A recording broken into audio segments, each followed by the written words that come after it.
Hey! Are you here? Yeah, I'm here. Alright. In today's video, I've got a special guest, my good friend and fellow YouTuber, Sage.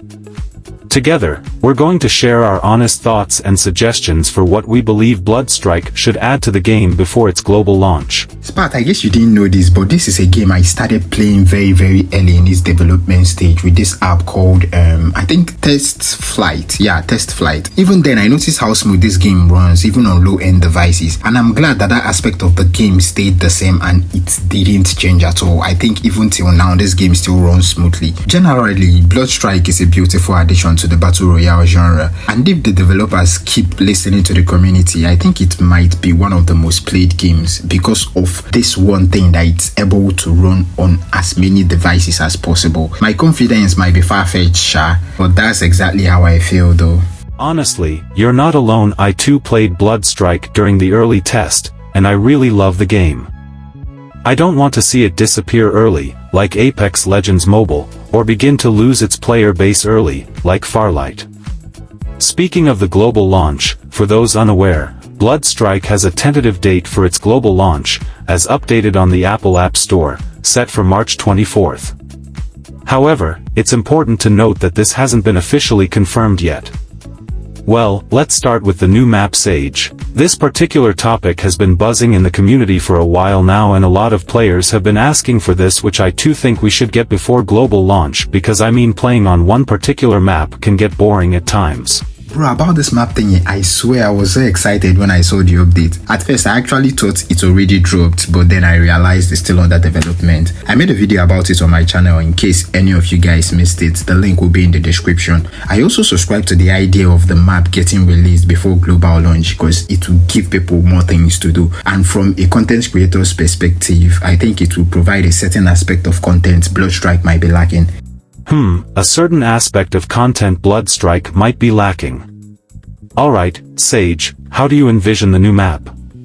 What are your ideas for it? I've actually played a considerable amount of Battle Royale games, and there is this particular kind of map I love playing on. Like on Apex Legends, there is this area of the map that has this city kind of feel to it. Another reference would be Verdansk or Kazakhstan or Vondo. Warzone gets this idea perfectly. Also, I saw a post you made on your community tab on YouTube, and that's a great example of what I have in mind for the map. Even if the whole map fails to look like that, then some locations should have this kind of map design to it. Also, I think they should think of ways to make moving around the map faster. Don't get me wrong, I'm not talking about wall runs and all those kind of stuff. I'm just talking about adding more maybe vertical zip lines or horizontal zip lines across the map, and maybe deployable ones too. But this is just my opinion. I would love to know what every other person thinks in the comments, as your opinion matters just as much as mine do. Speaking of moving around the map faster, this is funny, but bro, Bloodstrike currently has only one vehicle in the game. This truck here is the only vehicle players can use to move about. We need more vehicles, like maybe a bike or a normal car or something, and I kind of feel like the damage of the current vehicle should be nerfed, because one hit and you are dead even if the car has very low momentum.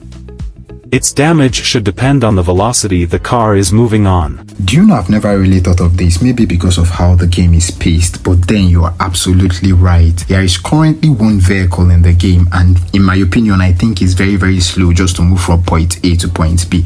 I admit to not using cars that often in the game, but variations to the vehicles in the game would definitely improve overall feel of the game and transportation around the map, especially if they are going to introduce a new map. Honestly, I hope we are going to get the helicopter they teased us in the new map's image. It will be a great addition.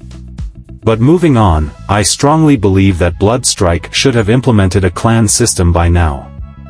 This would allow players who usually play together or come together to party up and form a team before going into a match. Better chance of forming a team, because games like this are best played with friends.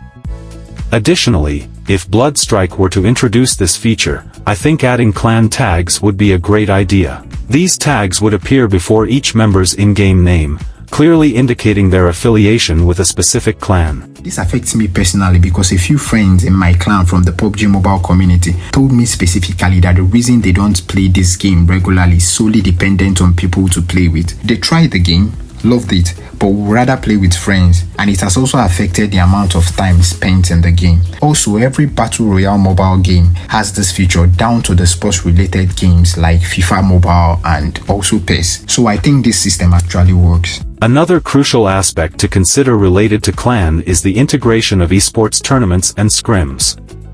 I played Farlight for a long time, and was even part of their Discord management team. They successfully implemented an in-game tournament system even before going global, and it was well received by most of their players. I suggest that Bloodstrike that something like this will be a very good idea, allowing all players, especially those belonging to clans, to register. Prizes could be set based on in-game currency, which is gold or a small cash reward. This not only fosters the growth of the Bloodstrike esports community but also attracts more players to the game, encouraging them to participate in tournaments or scrims. Now that makes a lot of sense. Correct me if I'm wrong, but I think the main reason PUBG Mobile has stayed afloat for as long as it had is because of the crucial role esports has played in the game, both in publicity and in general interest. From a content creator's point of view, it brings about so many topics and news to cover about the game. Also, from a competitive player's point of view, it might push an esports player to start making content, as I know a reasonable amount of esports players that got into content creation mainly because of this esports events, meaning people can actually create careers from this. I've also interviewed some African PUBG Mobile esports players on my channel, so I personally have a general idea of what esports might bring to the Bloodstrike table. Before I forget, Spad, there is something you mentioned in your video about the new map that I didn't really think about till I watched that video, and that's the importance of a new server. Having a Europe server for starters would drastically affect the player base in Bloodstrike. Off the top of my head, I can mention at least a few people who currently don't play Bloodstrike because of the high amount of MS spikes they have to deal with on a daily basis. I will still play the game even with the current servers available. But what do you think though?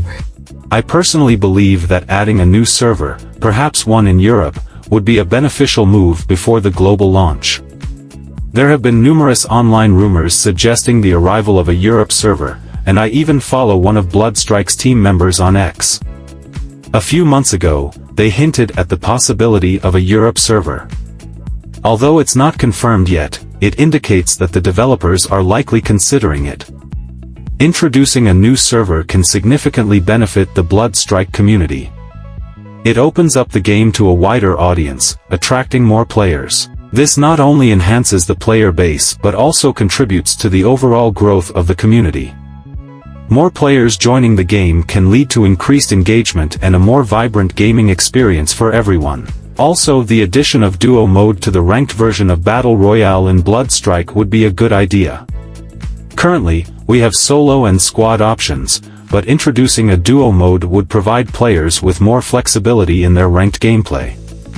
This addition could enhance the overall gaming experience, promoting strategic teamwork and diverse playing styles within the ranked environment. Bro, I love the idea of duos too. I'm also a huge fan of trios. Most people don't like playing alone, and most people don't like playing with a lot of teammates or randoms, and that's where trios come in. We've played a lot of games together, and I'm sure if duo option was available on ranked, then we would have played more of that. I might understand why it's strictly solos and squads, because I think the more game modes you have in ranked, the less saturated getting into a match would be. But that's just my opinion actually.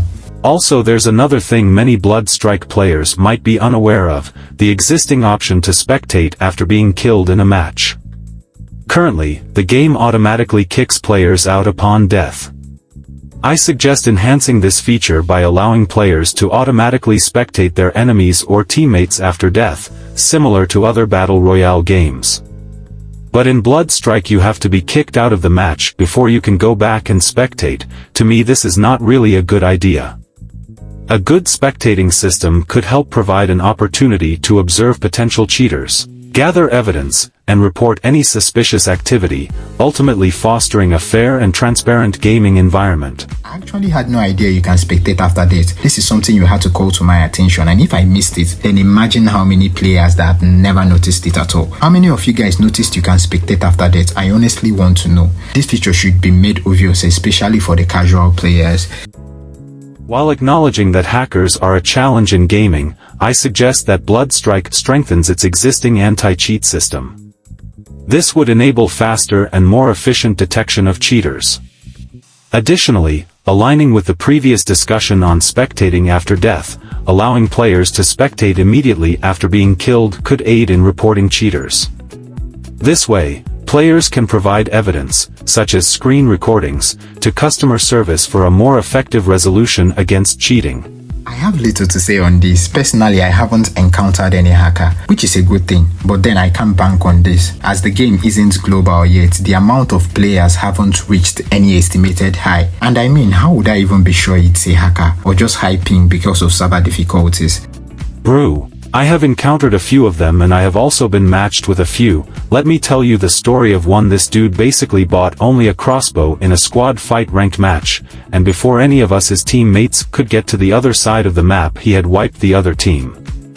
We all ended the match with 0 kills and damage apart from him, which is totally unfair.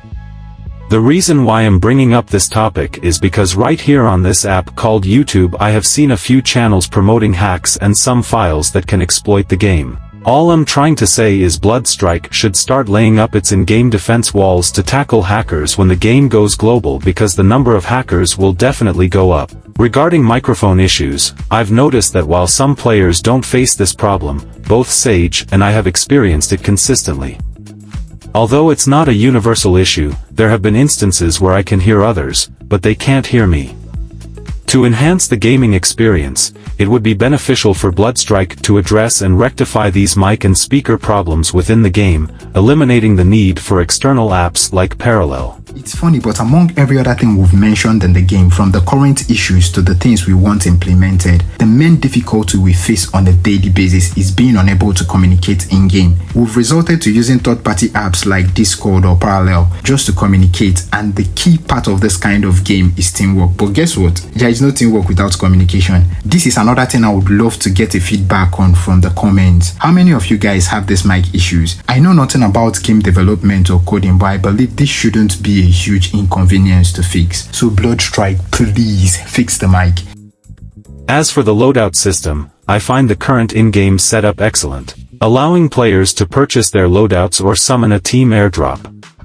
To further improve this experience, Bloodstrike could consider implementing a system where players can create and share loadout builds using generated keys or codes. This would streamline the process, eliminating the need for manual sharing or screen recording. This is another topic I don't really have much to say on. About the loadouts, I would love to get both my primary and my secondary loadouts from a single airdrop, like an SMG and a sniper, or an AR and an SMG. The system in which you can buy a particular build for $5,000 in-game is beautiful, but I just feel when it comes to a loadout drop, then it should have both my primary and my secondary loadout weapons, just for a faster pace in the game.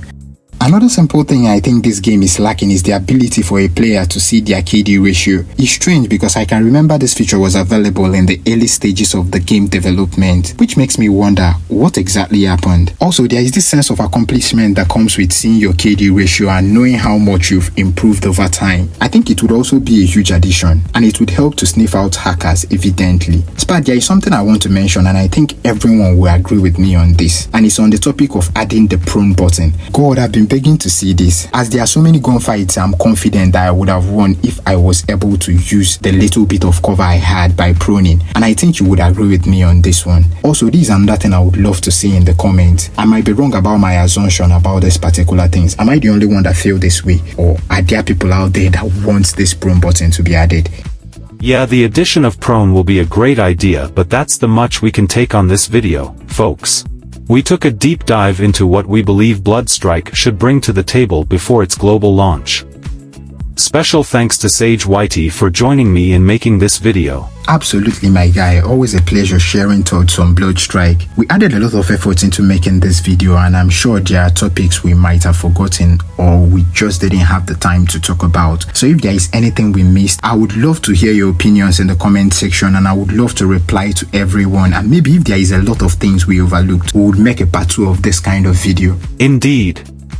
If you enjoyed this video and want more Bloodstrike content like this, make sure to hit that like button, subscribe, and ring the notification bell. Stay tuned for the latest updates on Bloodstrike. Until next time, I'll remain Spart, stay legendary. With that being said, I'll catch you guys on the next one.